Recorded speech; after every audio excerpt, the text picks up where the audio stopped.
ఆదిలాబాద్ జిల్లా సమగ్ర సమాచార లేఖకు స్వాగతం. ఆదిలాబాద్ జిల్లాలో ఇటీవల కాలంలో జరిగిన అభివృద్ధి కార్యక్రమాలు, ముఖ్యమైన సంఘటనలు, రాజకీయ అంశాలు తదితర విషయాలపై మా ఆకాశవాణి ప్రతినిధి గోల సయన్ అందిస్తున్న వివరాలు. వేసవి ప్రారంభం కాకముందే జిల్లాలో పట్టణ, గ్రామీణ ప్రాంతాల్లో భూగర్భ జలాలు అడుగంటి తాగునీటి ఇబ్బందులు ఏర్పడ్డాయి. జలాశయాలు, చెరువులు ఎండిపోయి ఆయా ప్రాంతాల్లో ఉన్న బోరుబావుల్లో నీటి మట్టం పడిపోయి త్రాగునీటి సమస్య ఏర్పడింది. దీంతో జిల్లా అధికారులు అవసరమైన చర్యలు చేపట్టారు. నీటి కొరత ఏర్పడిన ప్రాంతాల్లో ట్యాంకర్లతో నీటిని అందించేందుకు ఏర్పాట్లు చేశారు. మోటార్లు, పైప్ లైన్లకు మరమ్మతులు చేసి త్రాగునీటి ఇబ్బందులు కలగకుండా చూడాలని జిల్లా కలెక్టర్ రాజర్షి షా అధికారులను ఆదేశించారు. ఆదిలాబాద్, నిజామాబాద్, కరీంనగర్, మెదక్ పట్టభద్రుల ఉపాధ్యాయుల నియోజకవర్గ ఎమ్మెల్సీ స్థానాలకు ఇటీవల జరిగిన ఎన్నికల్లో పట్టభద్రుల నియోజకవర్గం నుంచి అంజిరెడ్డి, ఉపాధ్యాయుల నియోజకవర్గం నుంచి మల్క కుమరయ్య గెలుపొందారు. తెలుగు రాష్ట్రాల్లో కోళ్లకు బర్డ్ ఫ్లూ వైరస్ రావడంతో జిల్లా అధికారులు అప్రమత్తమయ్యారు. ఈ వ్యాధి జిల్లా వ్యాప్తంగా ఎక్కడా సోకలేదని, ప్రజలు ఎలాంటి ఆందోళన చెందాల్సిన అవసరం లేదని జిల్లా పశు వైద్య అధికారి కిషన్ తెలిపారు. బర్డ్ ఫ్లూ వ్యాధిపై పౌల్ట్రీ పరిశ్రమ నిర్వాహకులకు అవగాహన సదస్సులు నిర్వహిస్తున్నామని తెలిపారు. మహారాష్ట్ర నుంచి జిల్లాకు వచ్చే వాహనాలను క్షుణ్ణంగా తనిఖీ చేసేందుకు బోరాజ్ వద్ద ప్రత్యేకంగా చెక్పోస్ట్ ఏర్పాటు చేసినట్లు పేర్కొన్నారు. ప్రభుత్వం గతంలో ఇచ్చిన హామీ మేరకు రైతుల ఖాతాల్లో రైతు భరోసా నిధులు జమ చేసింది. జిల్లా వ్యాప్తంగా 1,62,509 మంది రైతులకు 319 కోట్ల రూపాయలు వారి బ్యాంకు ఖాతాల్లో ప్రభుత్వం జమ చేస్తుందని జిల్లా వ్యవసాయ అధికారి శ్రీధర స్వామి చెప్పారు. రాష్ట్ర ప్రభుత్వం ప్రజల సౌకర్యార్థం జిల్లాలో నూతనంగా కొత్త మండలాన్ని ఏర్పాటు చేసింది. కొత్తగా ఏర్పాటు చేసిన భూరాజ్, సాత్నాల మండలాల కార్యాలయాలను జిల్లా కలెక్టర్ రాజర్షి షా ప్రారంభించారు. ఈ సందర్భంగా జిల్లా కలెక్టర్ మాట్లాడుతూ కొత్త మండలాల ఏర్పాటుతో ప్రజలు మండల కేంద్రాలు సులభంగా చేరుకోగలుగుతారని అన్నారు.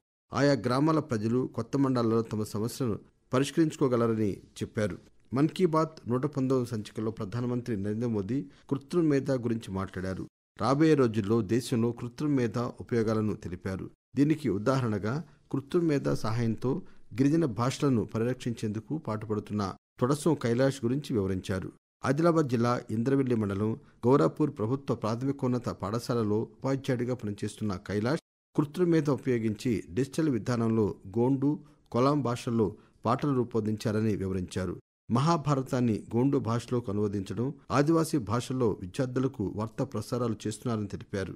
గిరిజన ఉపాధ్యాయుడైన కైలాష్ను నరేంద్ర మోదీ అభినందించారు. ప్రధానమంత్రి తనను అభినందించడం పట్ల తొడసం కైలాష్ ఆనందం వ్యక్తం చేశారు. జిల్లాలోని దుబ్బగూడలో పాఠశాలకు శాశ్వత భవనం లేకపోవడంతో విద్యార్థులు పడుతున్న ఇబ్బందులపైన ముఖ్యమంత్రి రేవంత్ రెడ్డి స్పందించారు. కనీస వసతులు లేని ప్రదేశాల్లో తరగతులు నిర్వహించడంపై ముఖ్యమంత్రి ఆవేదన వ్యక్తం చేశారు. స్థానికంగా అందుబాటులో ఉన్న భవనంలోకి పాఠశాలను మార్చాలని అధికారులను ఆదేశించారు. దుబ్బగూడ పాఠశాలకు శాశ్వత భవనం ఏర్పాటు చేయాలని అధికారులను ముఖ్యమంత్రి రేవంత్ రెడ్డి ఆదేశించారు.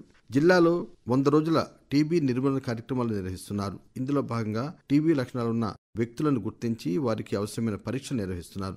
వ్యాధి నిర్ధారణ అయిన వారికి ఉచితంగా ఔషధాలు పంపిణీ చేస్తున్నారు. టీబీ వ్యాధి పూర్తిగా నయమవుతుందని, దీనిపై ఎలాంటి అపోహలు పెట్టుకోవద్దని జిల్లా డిఎంహెచ్ఓ రాథోడ్ నరేందర్ తెలిపారు. విద్యార్థులు పొగాకు ఉత్పత్తులకు దూరంగా ఉండేలా అవగాహన కల్పించాలని జిల్లా పొగాకు నియంత్రణ కార్యక్రమ అధికారి శ్రీధర్ అన్నారు. పొగాకు వల్ల ఎదురయ్యే అనర్థాల గురించి ప్రభుత్వ డిగ్రీ కళాశాలలో అవగాహన కార్యక్రమాలు నిర్వహించారు. ఈ సందర్భంగా శ్రీధర్ మాట్లాడుతూ పొగాకు ఉత్పత్తులకు విద్యార్థులు దూరంగా ఉండాలని తెలిపారు. ఉత్పత్తులకు బానిస అయితే అనారోగ్య సమస్యలతో పాటు మానసికమైన సమస్యలు ఎదురవుతాయని చెప్పారు. అనధికారికంగా వెలిసిన లేఅవుట్లలో ప్లాట్ల క్రమవితరణకు ప్రభుత్వం ప్రవేశపెట్టిన ఎల్ఆర్ఎస్ పథకాన్ని వేగవంతం చేయడంపై అధికార యంత్రాంగం దృష్టి సారించింది. ప్లాట్లను క్రమబద్ధీకరించుకోవడానికి వారు ఆన్లైన్లో దరఖాస్తు చేసుకుని రుసుము చెల్లించాలని ఆదిలాబాద్ మున్సిపల్ కమిషనర్ రాజు తెలిపారు. ఇప్పటికే ఆన్లైన్లో ఎల్ఆర్ఎస్ దరఖాస్తు చేసుకుంటే పూర్తి విచారణ చేసి లేఅవుట్లను క్రమబద్ధీకరిస్తామని రాజు పేర్కొన్నారు. మార్చి 31 లోపు దరఖాస్తు చేసుకున్న వారికి ఫీజులో 20% రాయితీ వర్తిస్తుందని పేర్కొన్నారు.